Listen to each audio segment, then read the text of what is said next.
This week's episode is brought to you by Blue Harvest Vintage. Are you a collector? Blue Harvest love to help you find that missing piece you need to complete your collection. They have extensive stock of vintage Star Wars vehicles and mint-on-card action figures, as well as new The Force Awakens and Black Series items. Blue Harvest have Funko Pops, Lego, Dinky, Corgi, Matchbox and more. Everything a collector could possibly need. If they don't stock it, then let them know, and their knowledgeable staff will be only too pleased to help. Head to Morley Market in Leeds to see the life-size Darth Vader. Alternatively, reach out to Blue Harvest on Twitter at Blue Harvest UK, Facebook, Blue Harvest Vintage Collectibles, a website, blueharvestvintage.co.uk, or email at blueharvesttoys@gmail.com.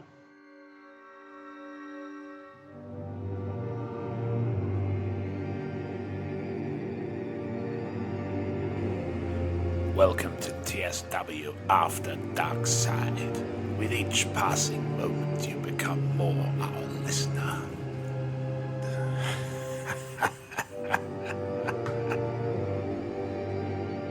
What I thought might be a good idea, Paul, would be for you and I to just have a brief chat. It doesn't have to be very long because the After Darksides are just free form and they just become whatever they become. And talk about our little project, because we've hinted at it a few times on several podcasts, and I've mentioned it a few times on previous episodes of Talk Star Wars. This thing that we've been doing, and I thought it might be nice if we could perhaps get something down as an MP3 that we could send out to do the work for us. Simple but perfect idea. Simple but perfect. Yeah. Might not go anywhere, but throw enough mud at the wall, eh? So in 2000, I'll do a proper intro, I suppose, right? This is the Talk Star Wars After Darkside, so prepare for some possible swearing. Probably not from me, because I'm very, very disciplined on these podcasts. Yeah. In 2012, was it, Paul? We embarked. I think it was before that, sir. Was it really? Oh, No, you might be right. Actually. No, it was 2012. I'll tell you what I remember. Two things led to what we ended up doing.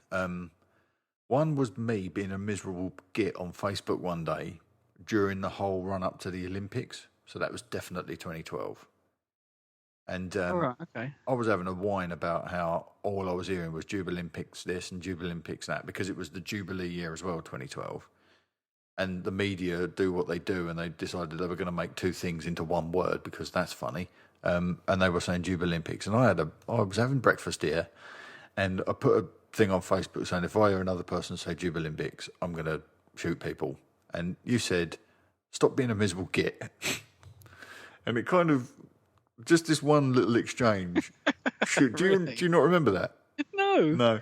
I call many people miserable gits, even though I'm probably the miserable git. So. But it stopped me dead in my tracks, and I thought, do you know what? I was just sitting there, because what had happened, to give you a big picture of what was happening with us at the time, we just bought this house that we're living in now, but we had to tear it apart. And big time, yeah. You turned it literally into, it was just like a husk of coconut shell. 3 months of absolute hell as we rebuilt this house, and then I was just doing that.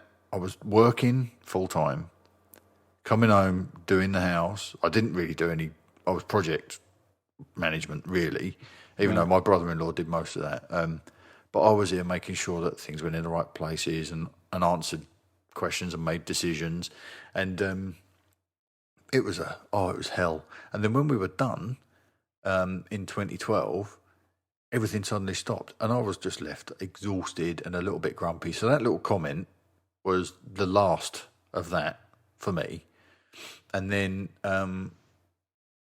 you said, stop being a miserable git. And I said, you know what? I think he's right. I think I need to do something creative rather than just bitch and wallow.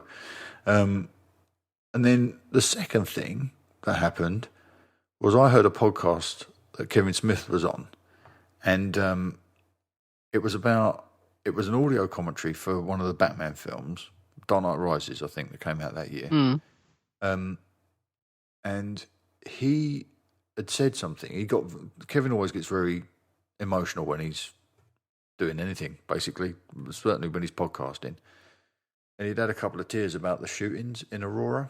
Do you remember that? Okay. Theatre where the guy said he was the Joker and he went in and murdered a bunch of people. And part of Kevin's Impassioned podcast was, which is the reason I am now a podcaster. He said, "Be a light in the world. Go and create something, because that's the only true way to counteract all this darkness." And those two things, our interaction that morning and hearing Kevin say something as profound as that, "Go and be a light in the world," made me decide to do something more creative. So I'll let you talk about what that is for a minute, Paul, because I've been talking for 4 minutes, and I think it's probably a good idea if I give you a bit of the stage. So well, what was it? I've got to do some recollecting. Christ, I don't even know the tense for that word, whatever I'm trying to use. But we were using a thing called, was it Path? It was Path. It was the Path. social network, yeah. It was Path, yeah. And, well, Mark and I come from this sleepy little place in Kent. I'm not there anymore, actually. That's not entirely true. But I'm kind of from there because I spent so many years of my youth. We lived in an area called Medway, basically.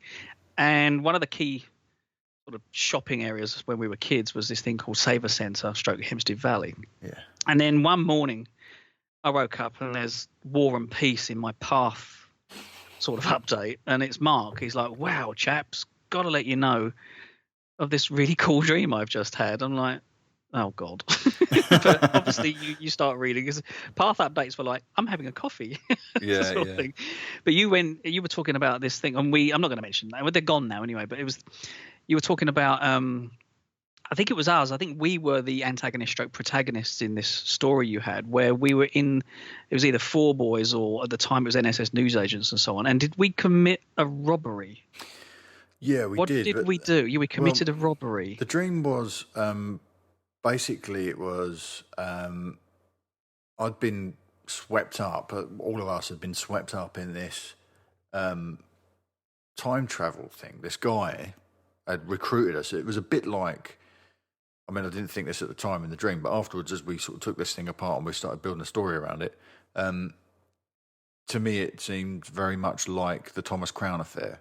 And in this story, this dream that I had, the Thomas Crown figure was this guy that had gone through time collecting up candidates to use in a robbery, and he took us all back in time, right? That's great. The Hempstead Valley of our youth, our youth, yeah. Our collective youth.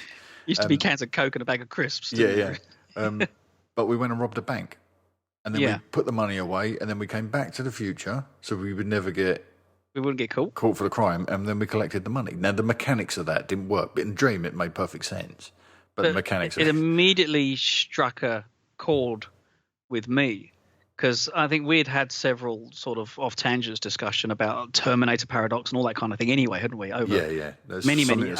Well, not many, but some beers and stuff, because I'd always been angry that Terminator was wrong. When then we talked about paradox. When in a paradox, nothing actually can really be wrong, because it's like, the whole what Steve was talking about earlier. What was that word we were looking for? Retcon. Yeah, you can retroactive continuity. You can play with what you want, as we've since discovered you can, which we'll talk about later, obviously. But at the same time, I said to you, off the cuff on a few occasions, I've been looking for some materials for write. I really, I wanted to I said, I don't know if it'll go anywhere, but I just fancy writing something. And your eyebrows went up a little bit. You're like, what have we got in mind? I said, well, to be honest, I'd like to do something script based, because all the films I watch, I wanted to. I said, I want to hit my own nail in the wood. I said to you, or something profound. Do you remember? Yeah, one of your profound Paulisms. They're not always hitting the nail on the head. If I wrote my own, very Tarantino-esque, I know we'd be near the mark here, sort of thing. We had a conversation when we watched The Dark Knight. Do you remember that night? Because in Lisa and I's, Lisa and my previous place, we had that cinema in the basement, didn't we? Yeah. And we'd have movie nights, wouldn't we? And you'd come over one night, Andy and Steve would come over, and we'd sat down, we'd had a few beers, and we're sitting there after The Dark Knight had finished. This is long before The Dark Knight Rises. We sat down and we plotted out basically what the next movie should be, didn't we? With the Riddler and the Joker, Crikey, yeah.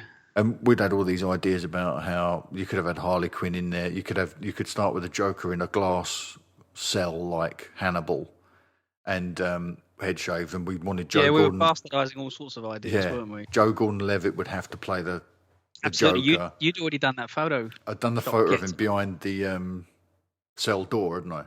Yeah. And then Harley Quinn would be the So she would start as a psychologist, and then he would gradually corrupt her, and she would be somebody bringing him in materials from an admirer on the outside that would turn out to be the Riddler.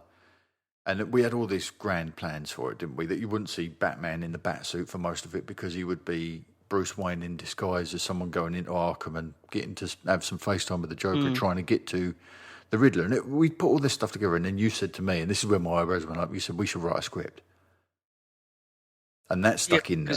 Because as we were lacing along, it was untangling so beautifully. Yeah. We're like, we've got the ability here to put a few ideas together. And I said to you, we've got to hack out. And I said to you, I've been wanting to write one for years, but I've never been able to find, number one, never been able to sit down and get on with it. But I said, if I was with somebody, that'd help me pull and push along. Yeah.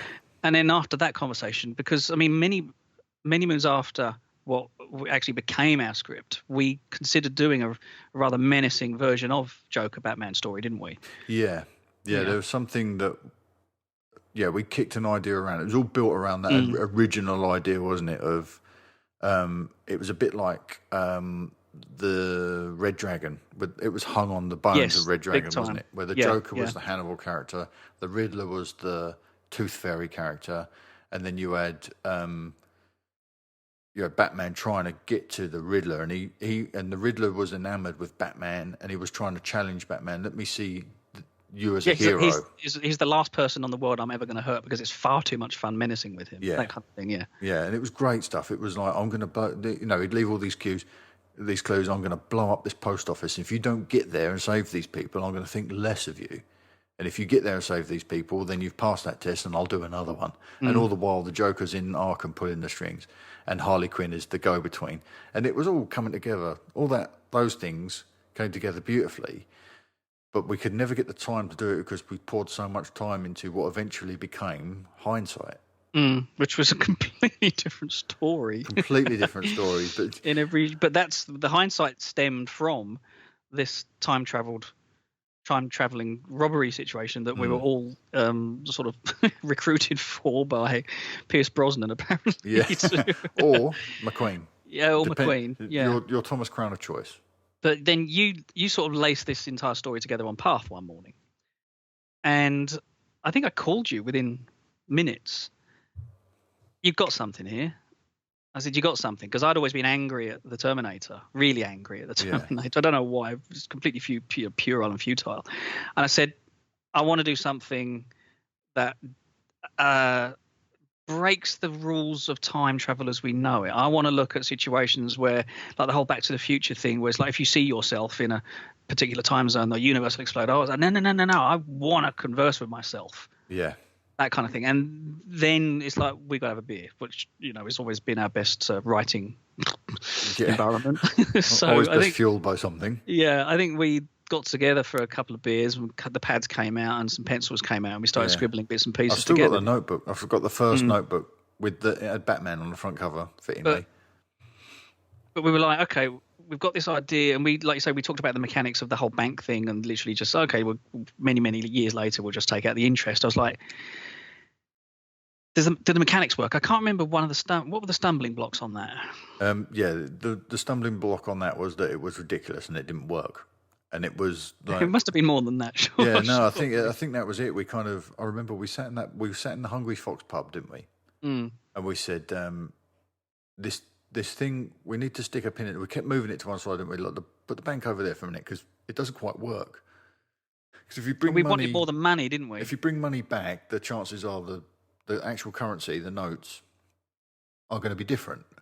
Because they are. Yeah, that was another thing. The notes would have been different. But if you put it in an account somewhere and then you come back to the future and you've got decades of past, are you still going to have access to it? How can you prove? Yeah, there was all sorts of things. So we just decided eventually we'll put that to one side and we'll leave it there and we'll find something else was their goal. Yeah, we decided it's got to be more than money as well. Yeah. We wanted something a bit more fruity and tangible and romantic, for want of a better word. I don't know. Yeah. It's just like, and then I can't remember, I think the Relics popped up, didn't it? It's like, oh, hang on a minute. But there was actually, before that, there was the first thing you wrote. Do you remember that thing you sent me? I think you sent it to me on a was that before? Saturday night. Did I write that before? That's before we sat down. That's before we went to the Hungry Fox. You wrote that scene in the rain where the two versions of the same guy meet each other and they get in a fight, don't they? That would explain why I said to you, look, I want two people to face off, or I want two people to... Oh, okay, and I found that a page turn. That really lit a fire under me, because I read through that and I was thinking, oh, this is interesting. Oh, that's interesting. And then it just ended and I thought, what? So I text you, where does this go? And he said, I've got no idea. I've got no idea. I thought, for Christ's sake. Yeah. I've just been reading these pages and pages of really exciting visual. It was all visually based, wasn't it? There wasn't really any narrative in there. The only way I that's what I do, though. It worked really, really well. But then we got stuck on the idea of, and this is something that goes back for me to the early 90s, an idea that I'd had. And we got the idea of our protagonist being two versions of the same person. Yeah, which I fell in love with immediately. Which was absolutely the key that unlocked this thing, wasn't it? And I had this idea back in the 90s of doing a short comic strip, because I didn't want to do anything that would make me work too hard, but it would be about a guy who, this is going to sound very familiar now, a young guy who goes and sits on a bench outside his home, and an old man comes and sits next to him and gives him a little device and says, you can do whatever you want with this, but whatever you do, when you're my age, you need to bring this back to this exact moment. And it's a time travel device. And it was an idea that a time travel device can never be created. And do you remember you and I sat in the pub that day and we said, if time travel is ever possible, we'll come back here. Is that thing from Big Bang? We'll come back here to this moment and prove it. And nothing happened. Obviously, time travel was never going to be possible. But if it were possible, why would it have to be built in some way? Why couldn't it just paradox itself into being? And when you've finished using it at the end of your life, bring it back and give it to your younger self with the promise that you have to bring it back at the end of your life. And that's the kind of thing that fueled our ideas, wasn't it? We made this really cool Mobius strip situation. That was the whole thing. Where you hit on that, the Mobius strip, yeah. So then our character became We Tom started Carr. to build the characters, and I actually started sending you... we were using Messenger on the iPads, weren't we? Yeah. And I sent you a complete and utter typo. And you You were writing the main character. I was writing the main character's name should be, but you received... Thompson Carr. It just said... was that all it said was Thompson Carr? It had auto-corrected the main character Thompson to Carr. Thompson Carr. Yeah. So it was like, and you were like, okay, that'll That's do. it. That's That like, works. oh, that's a typo. You're like, no, we're leaving that. That works. And the young version is Tom. And bizarrely, just that typo producing a name unraveled all sorts of stuff, didn't it? Yeah. Immediately. Yeah. It's like, okay, right, we know we've got an idea, we've got a person, we've got this device, we've got a younger and an older version of him, which unfortunately, I mean, some people do it and some people don't. We did immediately, unfortunately, typecast character visuals on the people. Yeah. It changed, didn't it, a couple of times? It did change. So but initially it was Harrison Ford and James Franco or something along those lines, yeah. playing the older and younger versions of themselves. Yeah, but then you saw the most obvious solution to that. Yeah, I've been a lifelong fan of this man. Yeah, they said, well, hang on a minute, there's these two chaps called the Sutherlands. It's like, oh yeah, I can't believe we didn't see that in the first place, sort of thing. It seemed clear to me then that that's the way it needed to go. That was the dynamic. And it was like, well, yeah, he's got that nice old... Because we were trying to deal with this... Thompson was this mature, almost tweedy gentleman. Professorial gentleman. Yeah, almost wearing... You could almost have a stalker and a pipe in his mouth for crying out loud. But he had the same Earl Grey tea every day from the same barista. And bearing in mind what he did for a living, he was a bizarrely, dangerously habitual person. Yeah. Wasn't he? And we were like... Which was his undoing. Yeah, it's his undoing, but it's also edgy at the same time. So it's like, why would you do that knowing the situation you're constantly in, sort of thing? And then when it comes to it, he, like say, when he goes back to see his younger self, it's actually obviously Kiefer, who at the same time was doing the whole 24 thing, and he was a bit more rogue-esque, and he was a bit more, a bit more daring-do about him. But at the same time, even though he was doing that, he'd step back and he'd scan a situation, and we're like, okay, we've got two characters visually that and idyllically that from a point of view of emotion and actor and characteristics that we can start pushing this story forward. But then we were still like, but what are they after? We still didn't really think about what they're after. And that's when Zara entered the picture. That's when I came up with this idea called the market, didn't I? Mm-hmm.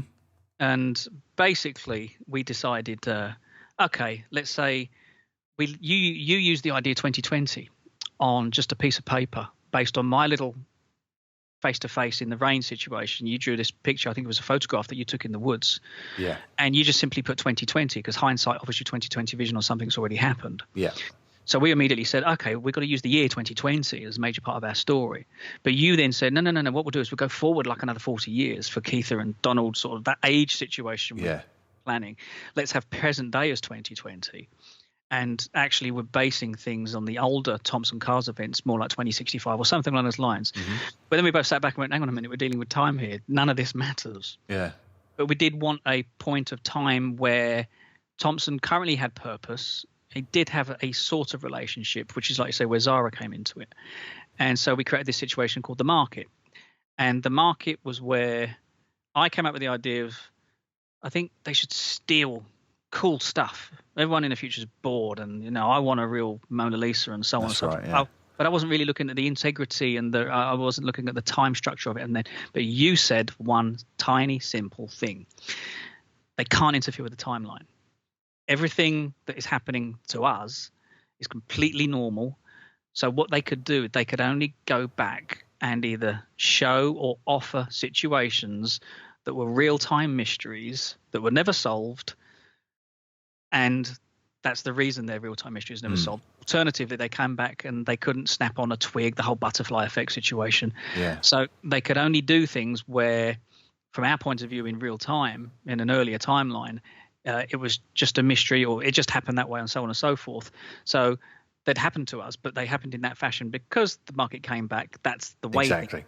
And so it's things like there was no imprint, wasn't there? Yeah, there's no imprint because they were, and part of what the market did within our story is they'd come back in time and they'd take an item off the timeline at the point where it disappeared. So it might be a famous statue or a famous painting, a painting that was destroyed in a flood or a statue that was destroyed in a fire and it was never seen again and it's become this legendary thing. But what it was when it really disappeared was our guys turned up, stole it and took it to the future and sold it to a collector. And that's the kind of thing where, when these things vanish and you never see them again, it's because they've been there and done their thing. And but it was like, well, hang on a minute, they've still stolen it. So surely there's no, because they only looked for things that were already missing in time. And that was Zara's job, wasn't it? Zara's job in the story is to research those things and find targets. Yes. And one of those things, which became quite a key point in what would have been a huge elaborate action scene in the script, was the Iron Man Buddha. Do you remember that? Which is the little statue carved out of a piece of meteorite that had mysteriously, it was something the Nazis valued because it had a swastika on it or something. And if anyone were to Google that, they would find reams and reams and reams of results, all equally intriguing, imbalanced, and all sorts of things going on. Yeah. And then there's a couple of other things, like we said, there would be the market is for people, like you said, that they're so wealthy and so powerful. Over wealthy, yeah. Now they want these trinkets. They want Jimi Hendrix guitar, or they want this painting that was destroyed in the flood. But there's a subculture underneath that of people that want to go back with our guys and experience things in the past. Which we wouldn't normally, brought us to our, for whatever reason. Some one of them our were key villains, the Collector. Dark. Very dark. Yeah. The Collector was beautiful in his own way, though. He didn't want to hurt anyone. He just wanted to witness things that nobody else would generally want to witness. It's hard to explain. He was quite an inert character, really. But his wants were not. It was disgusting. It was really to write that character made your skin crawl, didn't it? He wouldn't raise his finger to anybody. No, all he wanted to do was watch. It was just a nasty intrigue he had within him. Do you remember when we started decking out his office and we'd sort of put stuff on the desk? It was a bit like what's his name? When they scan the room and it's got Bill Skin's Fifth and all that kind of thing. We were thinking about that kind of wall, weren't we, in the beginning? Yeah, like on his desk is the copy of Catcher in the Rye that Mark Chapman had when he shot John Lennon. Yeah, still got a couple this guy's got hold of it, and there was something else on the wall from another we can go on and on, can't we? Where we sat and researched all these events that he might have been witness to because he'd been able to travel back and just be there. He wanted to go back and he wanted to be across the street and watch John Lennon get shot. Or he wanted to go back and he wanted to stand in Jim Morrison's bathroom in Paris and watch him die in the tub because he's that pitch black of a character. And that's where I mean, I don't want to give too much of the story away, but that's kind of like that's who we were dealing with. That's the kind of client point as well. That was one of the clients we were dealing with at the time. But he wasn't the major client. I mean, we sat down for a little while and thought about how, ironically, with the product that Thompson Carr gave people, sometimes people say, can I go back and change this for the better? Yeah. He'd be like, no, you can't. And it made him look like the bad guy. Mm-hmm. And then we had another guy come back and say, look, I just want to do one thing for the common global good of all mankind, which is actually a good, nice thing to do.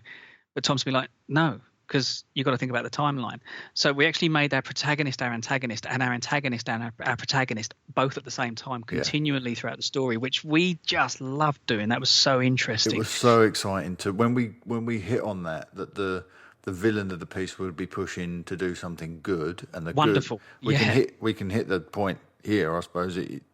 Our antagonist, excuse me, wanted to stop Martin Luther King from being shot, didn't he?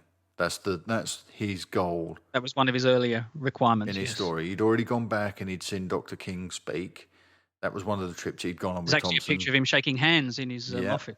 And and then he had this idea that if he could go back and just prevent that one thing from happening, history, particularly history of civil rights, would change completely. Civil rights would have changed. And then we had Thompson say no, because Thompson's ability to travel through time is contingent on the timeline being the current timeline must preserved. Yes. So it's unfortunate that he has to say no, this happens, but it happens because it's always happened. And the minute that changes, he loses his ability to see. But then on the flip side of the coin, we have selfish Thompson, who, without a care in the damn world, goes back in time to save his own skin, to see his younger self, without a care in the world for the timeline. But in a way, that's kind of desperation at the same time, though. Yeah, and in a way, because we know, because of the way we built the story, the older version has to go to the younger version to give him the device to start the circle anyway. He does. So for Thompson, the older version, for him, it's a revelation. Oh, this is the moment I do that. This is the moment I make that choice. But it does still question the morality of what he did compared to what he refuses to do for other people. Absolutely. and that's the point. Now, that's the thing. This is where we got to in our early discussions, wasn't it? How can we pursue that even further? Where can we take that choice? How can we turn that on itself? So he's made a decision to say, no, my interests are best, and I'm going to go back and I'll live out my days in the past with my younger self and help build this thing up from the start. And that will be the circle. That will be the loop, the infinite loop. But we decided we wanted to turn that on him, didn't we? And put him in a situation where he would have to do something that he would not want to do, which is, I think, my favourite part of the script was the minute that we realised that Tom Carr is the man on the grassy knoll during the Kennedy assassination. And that was the key that unlocked so much for me, and that was the point where this thing really hit full tilt, I think, and the story started to unfold really rapidly, wasn't it? That we had to get to that point where we got our group of time travelers on that grassy knoll with a rifle, knowing that as history caught up to them, they're the guys that killed Jack Kennedy. All the time it was them. And that's why there's this big mystery around it. Oswald couldn't do it on his own. There was somebody seen on the grassy knoll, but when the police got there, they'd gone. And that's because, in the same way as we'd already built the structure that our time travelers would drop into history and steal things off the timeline and then never be seen again, well, they also actually got embroiled in this massive, iconic crime, and they were there one minute and gone the next. And that's why this whole mystery grew out of that event. I really enjoyed that so much. Once we latched onto that, we actually started looking at all sorts of things. We started just asking our friends, can you give us a couple of unsolved mysteries? Yeah. And all of a sudden we had Shergar coming out of the Yeah. network, and obviously Princess Diana became a part of it. Princess Diana was a huge part, Yep. wasn't she? We even threw Roswell in for a bit of fun and so on and so forth. And that's where the creation process of what was to become our final product of the market became more fun, as opposed to the troubling questions you have to ask yourself. How far are you willing to go? Well, literally, how far in time are you willing to go to either create or fix a situation that you know you shouldn't create or fix, and that kind of thing. That's where it became really muddled. And the physics and mathematics behind the whole time travel situation, based on just simply asking those questions, actually started to become horrendous at one point, didn't it? Yeah. It was, hang on a minute. So if that's going to create that, that's going to create that. But hang on a minute, no, because then that's going to create a causality loop between this situation. And it did start to get we got a lot of spaghetti in front of us. So that's when you started, well, hang on a minute, we've got to make a schematic out of this. And before we know it, there's an an A3, isn't there, with all sorts of branches. A thought tree, wasn't it, with all of our everything plotted out. I remember that. I remember Lisa and I went away for a weekend, and I was sitting there with my iPad drawing all these things out, thinking that can't go there because it gets in the way of this, and that undermines that. But then you started layering these things on top of each other, and then I found that we were starting to pull new layers in. So when we've got to talk about Nolan a little bit, the character Nolan, that we, the mercenary. Probably my favourite character in history ever. It was a real... and he has to be filmed. A real labour of love. It was, and the idea was that he was Princess Diana's bodyguard, wasn't he? On the night that she died. And he was one of the guys who. This is purely our fiction, and we don't mean any disrespect about it. We were as close to the real events as possible. No, we were dealing with his emotional problems because of such a situation. Because of it, so there was no disrespect involved at all. So he should have been, in our story, he should have been the guy driving the car that night. And for whatever reason, he cried off for that duty. He was paid off, I think we decided, wasn't it? He was paid off. And so he wasn't there to keep her safe. So the fact that she died haunted him. And then our guys go back and recruit him on the anniversary of her death in Paris. And they show him what really happened.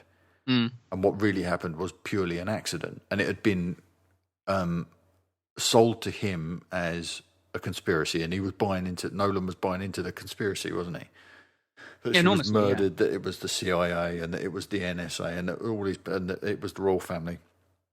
And the one thing he wanted to do was put it right. And so here's another situation where he morally wants to do the right thing. And Thompson is saying no. And Thompson's like, no. But the irony is, Thompson needs Nolan. Him. And Nolan wants Thompson. And that was the fun thing to write as well, because we know that Thompson from the future looks like he's just randomly selecting these people, much like we were randomly selected in the dream I had that led to some of this stuff. He looks like he's randomly selecting people, but he's not. He's purposefully choosing the people that he knows he's worked with his entire life. And the fact that he has to go back and recruit them just to make that fulfill itself is another loop within our story, isn't it? That he has to go back and he has to find Nolan and he has to show him the truth. He has to take him he takes him into the actual tunnel, doesn't he, when the car crashes? Yeah. And shows him. And then we have a fun little layer in there where you see the collector, the little moped that people have always spoken about. Just another moped appears. But was the collector, was the collector and Thompson again on a trip where he wants to turn up and take those photographs of Diana in the car. And it was all very dark and all very twisted. And then Nolan's on board. But again, you've got somebody that's joined the team who has at the back of his mind, I could do real good with this power if I could just get it away from I could Thompson. Just get my hands on it, which is where Nolan learns about Mogul in the future, Towns.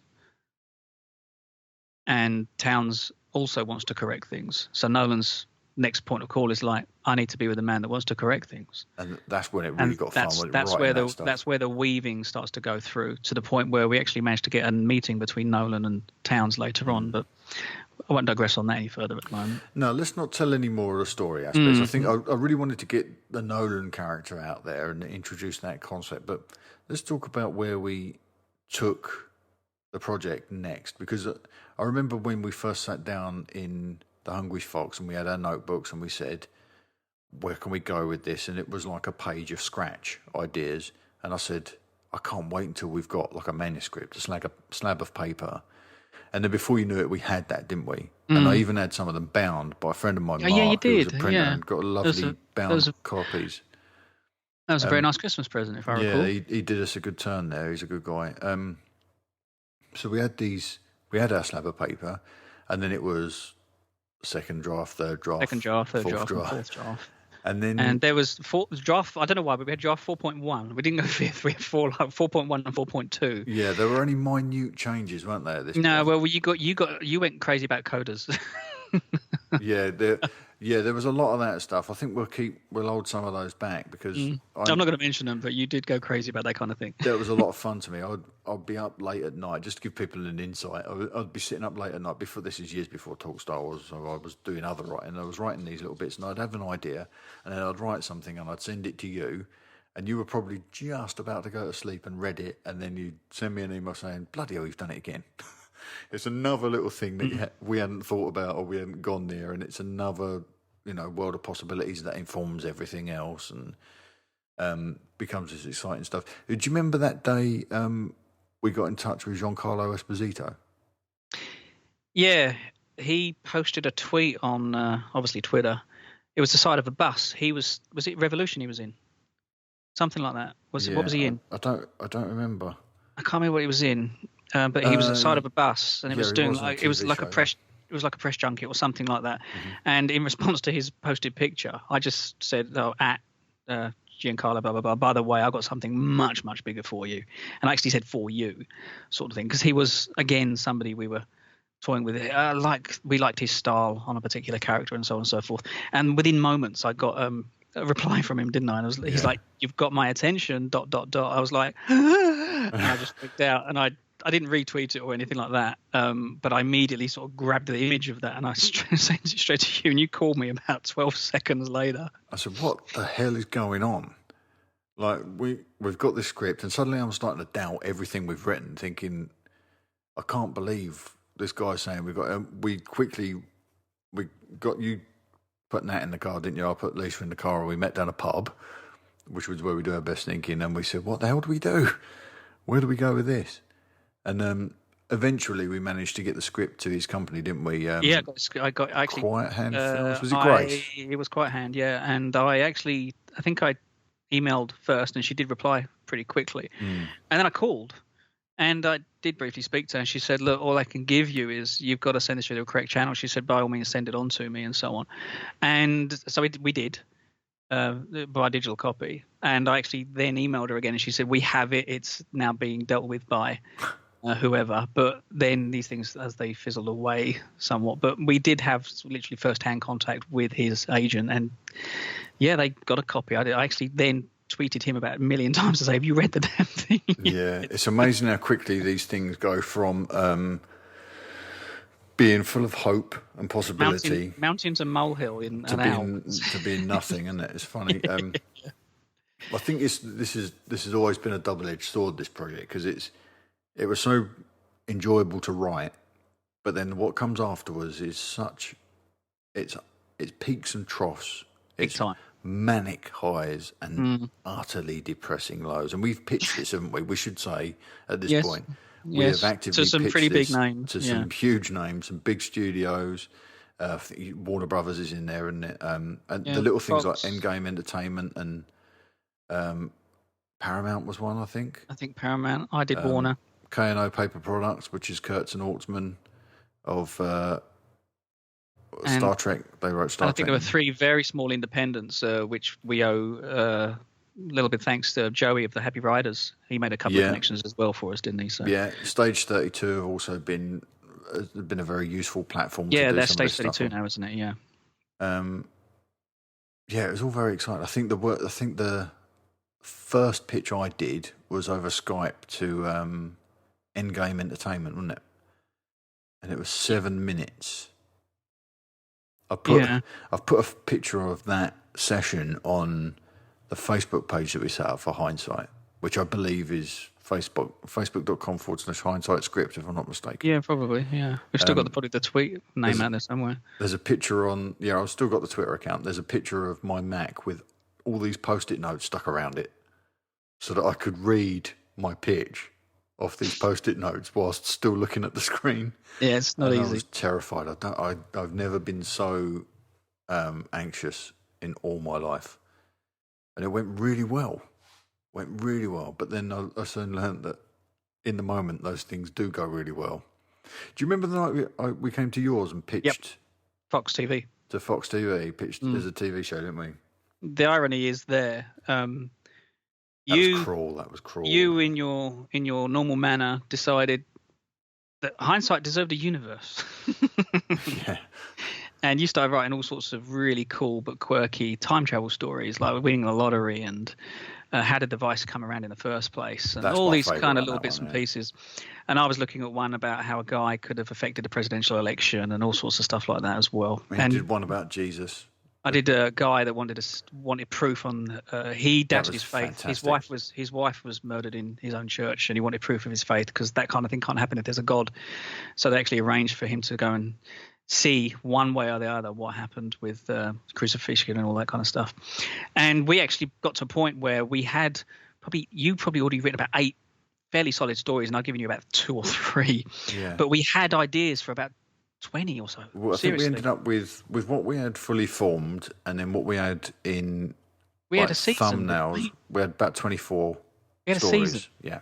So we're talking to Fox, this young rep from Fox, and we gave him the original pitch, and we're like, okay, just add on to that because we know this is TV, blah, blah, blah.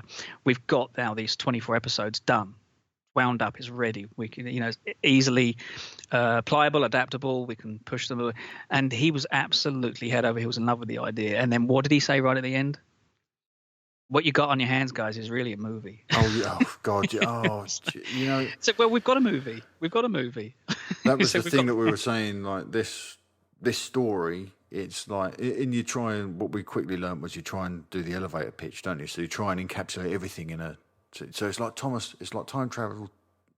traveling Thomas Crown Affair. It's people that travel through time and they try and steal artifacts from throughout time and sell it to this market of collectors in the future. And that's a good idea. You need to lean more on that. Oh yeah, but we got this stuff with the JFK assassination and UFOs in Roswell, and it's all really exciting. We can develop these stories out, and you'll have a full season. And no, it's a film. Yeah, well. The film studios are telling us this might work as TV. Yeah. And that's what we soon found, that we're locked in this endless cycle of being palmed off from one genre to the next. It gets disheartening. Then you look at the bigger pictures. What I read was the Dallas Buyers Club went through 90 agencies or something before anybody even considered putting it down. And then it's like, hang on a minute, I've been through like 12. So, but I mean, we also live in a world where time doesn't allow that much maneuverability on these situations all the time. But I mean, I sent to you, I sent it details of an agency, not an agent, a studio to you literally just last week, didn't I? Yeah, it was a pitch of the weekend, wasn't it? I think it's time to blow the Hindsight bubble up again, sort of thing. And every time, I'm not kidding, every time I open that script and start reading, well, I read it again recently. And I guess I don't know how biased I am. I like to think I'm fairly fussy with my material, but it really knocks my socks off every time. I think it helps because we wrote that together, and so I went back to it not long ago and read the final or the most recent draft, and I felt removed from it to a point where I could read it and enjoy it, and I thought we'd gotten a nice pace, but it's very hard to be objective about it, obviously, because we've created this thing, but.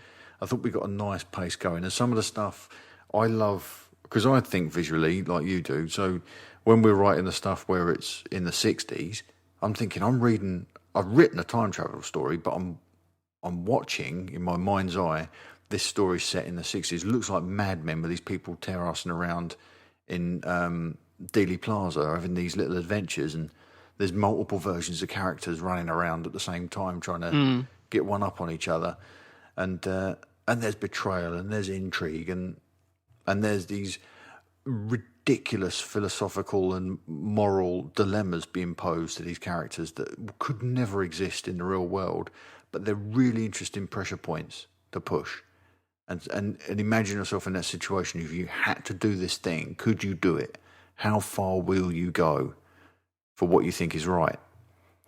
And the final, the final question asked of any of the characters on that is massive. It's enormous. And I said to you, I said, I can almost picture this scene where there's no sound. It's just a heartbeat, and it's all slowed down. And we were just sitting there like, this is really coming together. Yeah, writing the character to have tears in his eyes when he's looking down the barrel of that rifle, thinking, I have to do this. I have no choice. Yeah, from what we understand, it was all rattled off in 3 seconds. But for him, that's 3 days of pain that he's going through because he's like, that's there a way out of this? Are we absolutely sure? This? I can't undo this once it's done, even though I've got all the time in the world. I can't undo this. That's the thing. He has all the time that ever existed, ever. And because obviously we have to remember that both these characters are the same person at different ends of the same life. What we do with the old version, the sacrifice he makes, that was poetry. It just kind of undoes. That was absolute poetry. Any perceived bad. Seriously. And if anybody, sorry, go ahead. I was just going to say, let's not give that away. No, I was going to say, if anybody looks at the pages, they might get an idea where we're going, where you went with that. Where you say we wrote this together, it was very much a 70-30 or 80-20 situation. No, I don't think so. I think we'd sit down and I'd come up with these little whirlpools of ideas, which you managed to turn into 200 pages overnight. Yeah, but it was all a lot of fun. Do you remember you had a barbecue one night, which is the night where Movie Geeks Film News was born, actually, their previous blog and podcast. You had a barbecue at your place, and I walked past you and said, oh, by the way, Kennedy lives, and then walked off. And he said, no, you can't just drop a morsel like that and not explain to me how you came to that. But that was the way I was trying. I was at my wit's end, trying to write myself out of the corner I'd put myself into, and I thought, we'll just let Kennedy live so they can see what the alternate take on this situation would be. It was also a case of, in reality, could our character do this? Yeah. You were like, well, maybe he can't. Yeah, and we'll give him a chance not to, and then that will show him what he has to do. Yeah, yeah. On a tangent, you said, there's multiple characters all running around Dealey Plaza and so on. He's one of a team of a few. I'm not going to talk about any other team members. What I'm going to say is, though, every single one of them is bound into, number one, the need to be a part of Thompson's timeline, for want of a better word, in a very emotional and particular way. And you were stunningly beautiful with the writing based on a couple of these characters. And I'm going to throw out the twins, especially, was phenomenal, I thought. I just said to you, we need a couple of Mavericks that really don't give a crap. Yeah. And they don't give a crap because, well, various reasons. But at the same time, I said, we'll just use a couple of surf dudes. That'd be, a couple of ultra sports freaks. And you were like, oh, that's a great idea. But the way you attached emotion to those two was beautiful. Well, it was really loved it. Yeah. I realised that what we ended up with was we had a collection of characters that had some duality. So you had two sides of Thompson, and then we had these twins, and then you had all these characters that had alternate versions of themselves. Even Towns, the villain, had a version of himself that he wanted to be. If he could have undone this injustice in the past, he could have become something else. The same with Nolan. We're talking about they're almost trying to retcon themselves in actuality. And so I saw this duality, and then we had the twins, who for all intents and purposes were absolutely identical genetically, and I wanted to make them fundamentally different as characters by putting them in a situation where one guy felt the pain of an event that the other one would never know. And we managed to give the guy who had this pain a way out using time travel, and he was burdened with that pain. With that, he got a glimpse at a world, without giving too much away, he got a glimpse at a world he never wanted to experience. Yeah. And then the brother had no idea. So you could have one person that's been deeply affected by this profound experience, and the other person who's still this joyful, Yes. wistful, free spirit that isn't. But both their physical beings and their physical characters and their storyline were completely symbiotic of each other. So there was like 3 levels of characterization going on, and every single one of them, one was totally dependent on the other for totally opposing reasons, if you like. Yeah. It was Well, the reasoning, their characters, and obviously the fact that they were twins. And then we can have fun with them in some of the more action-oriented scenes. Stupid fun, yeah. Stupid fun. Like wild adventure, Indiana Jones styles. I mean, I'm not saying that we wrote an Indiana Jones with it. That was kind of what far from it. Yeah, it's far from that level, but it's that spirit of this matinee style, like train heist with floating cars and all sorts of wild stuff. It was so much fun to write. And a lot of fun to read back even now. The fundamental need to, number one, possibly bring in the need for some advanced future technology into whatever time zone they're in, but it had to be used or disguised in such a way that real-time events, nobody ever knew the difference. Yeah, that was another interesting way of trying to apply things. Because generally, eyewitness statements on the most sort of bizarre happenings are not 100% accurate on what they might have seen. So we were able to play with that a little bit. People, I've seen tests on this as well. It's quite intriguing, where an event that might shock someone, even when it's play acted, when they recall it later, they will say things that are so far away from what actually happened at the time. It's quite scary, to be honest. And when you come to think of real crimes that happen in the world and witness statements that are given to some of these crimes, you're like, whoa. And some of the tests that were carried out are quite intriguing, to be honest. So we were able to play with that a little bit with the story, obviously. Yeah, and some of these things, I thought it was a lot of fun to lean on real life events like Roswell and try and look at that from a different perspective and say, what if you, on the outside everyone's looking at it thinking UFO, but what if you're on the inside of it thinking, oh no, this is just technology, and there's technology that doesn't belong here, not from another place but from another time, and that was a lot of fun, those sorts of things. And then how we tie that all back in towards the end of the story with that's actually an extremely pivotal scene. It is absolutely a massively pivotal scene, as much as it was fun. Yeah. And that's part of the fun for me, is to some of the best stories, some of the greatest stories I've seen, not highbrow stuff, even stuff like Buffy the Vampire Slayer. I don't know if you remember, they did, Andy, our friend Andy, is in love with that show, but completely. They did an episode that was all musical. I don't know if you ever saw that. It was all, everybody sung their dialogue and there was these beautiful scores and elaborate dance routines. But right in the middle of that, they dropped a massive bombshell about the character, a huge reveal that completely changed the character in context. And Joss Whedon chose to do that in this huge, campy, musical episode. Simple genius. So incredible. And that's what I tried to do with some of the stuff that we put together in Hindsight, was try and deliver these wild adventures, but inside of it was something really dark and heavy for that character. You know, not necessarily for the story as a whole, but for that moment, for that character, that this one thing in amongst all this pomp and explosions and it's got number one, it's got a fearful but an emotional burden attached to it. Yeah, it's great stuff. I love it. I sincerely hope at some point somebody will read this and at least give us some feedback, because you know we both know that we need to get back and write another draft. That's the bottom line. Yeah. There's no point in moving forward with the one we've been told no 1,000 times. No point in moving forward with the same one.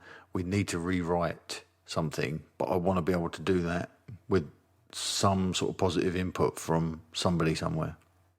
So if you're a film executive, Mr. Spielberg, if you want to make a time travel story that's never been seen before, I'm selfish. I'm not selfish. Yeah, no, a bit selfish. The world don't know what they're missing, frankly. No, at the moment there's a very small audience of people that have read this. I know Lisa, my wife, loves it. Absolutely loves Hindsight. and he's completely gutted that it hasn't gone anywhere. But there's stuff that this happens, doesn't it? Mm. Then we talked about novelising it as well, which depending on my mood, I will ramble into very much a sort of a novel approach of writing, won't I? I'll describe a hall for 12,000 lines, and I'll talk about what he's thinking about as he's looking at the hall, blah, blah, blah, which you can't do scripting. You can't do scripting, which is why you were much better at the script situation than I was. I'd sit there with you and I'd ramble on for 15 minutes about, okay, he walks in here, he feels this, he does that, blah, blah. But you were able to turn that into you were able to paraphrase those things correctly into a script style explanation and the action, visualizing visualizing it, with words. Where I could visualize it in my head, but I couldn't write the damn stuff down half the time. And then based on that, you were able to come up with the correct dialogue between the characters based on the kind of conversations we'd already had. Yeah. What exposition needs to be dropped in this brief exchange, and then this happens because of this, and this is where he says this. Yeah. Oh yeah, of course. Yeah. And then we go back and rewrite it and polish that stuff up so it's not so on the nose, and maybe give somebody one half of that line and somebody else the other half of that line. That's where the twins would come in handy for those sorts of bits and pieces, wouldn't they?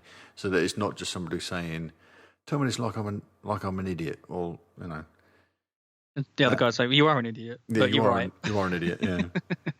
Please don't say Back to the Future. All those little quippy things that we loaded in there. I love it. I love Hindsight, and one day we'll get back to it. But I think that at least now with this episode of the After Darkside, people get a taste of what we've done. Yeah. And if get half of the normal listeners, stay on a little bit, have a listen. If they want to know any more, get in touch with us. Yeah. Obviously, we can happily farm out tidbits. We can tell you a little bit more characterizations, but more importantly, if anybody is really interested in turning it into something a bit more meaty, then of course we'd love to talk, because we think we've got a product on our hands that the world would enjoy. Seriously. Yeah, there was definitely something. There was definitely something to this. Yeah. At one point, it was a TV show. That night, I seriously thought it was going to happen. In fact, Lisa and I looked at the bank balance the next day and said, "Can we get me to LA in case this guy says this is a go? Can we get me there for a week?" He seemed so positive, didn't he? So positive. And then the next day it was just, no. It's pass. It belongs on the big screen, which I think is just code for there's nothing for me here. I did a couple of silent pitches, didn't I, where I just sent it off to the agents, and then you put in a frame, you put in a synopsis and a log line, and it's literally a 2-page read, and then they said, "Give us the rest." Gave the rest. No, we're not doing that kind of material at the moment. Yeah, that's a shame. Well, if this is the moment, and if no one's doing this kind of material, this is the moment.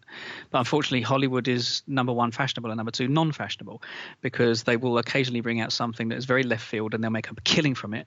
Unfortunately, they also wait for things that are happening in a certain vein, and they produce another thing in the same along vein because that's what they think everyone's going to see. Yeah.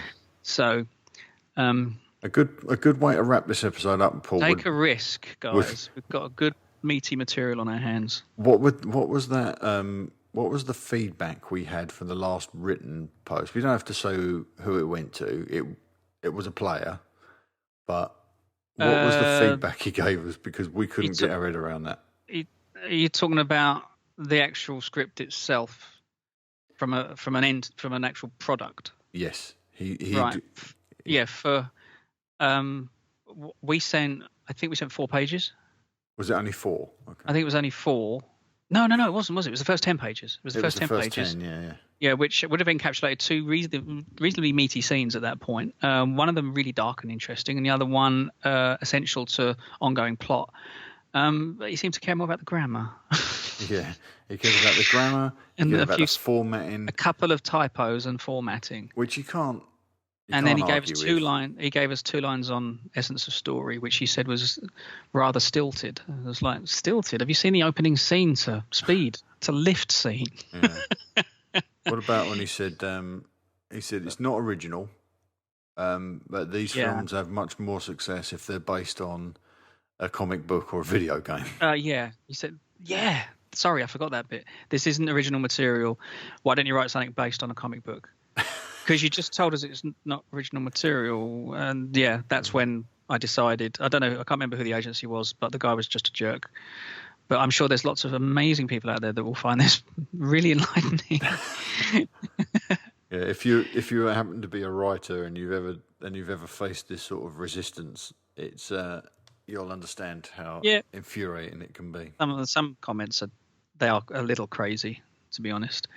And immediately the amount of people that just compared this to a movie of a similar vein, even though when we're giving the product in, it said, please give us the name of a movie this is similar to. So we did, and they said, oh, this is like that movie, blah blah blah. We're like, we know you asked us to put that in the comparison block. Yeah. And actually then you saw the movie and you said it's nothing like it. Yeah. That's all. And I'd also said to a couple of people, like In-Game Entertainment, for example, I said, look, we've given Didn't you start with that? I started with it, and I said, but the difference is we've given our characters. How did I phrase it? I say we gave them. What did I say? It was something along the lines of I've given compelling motivations or something.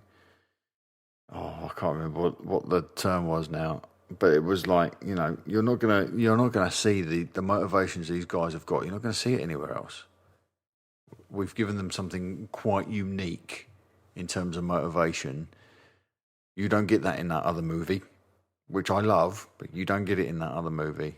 This guy, you're going to be rooting for the bad guy because you're going to be sympathetic with what he wants.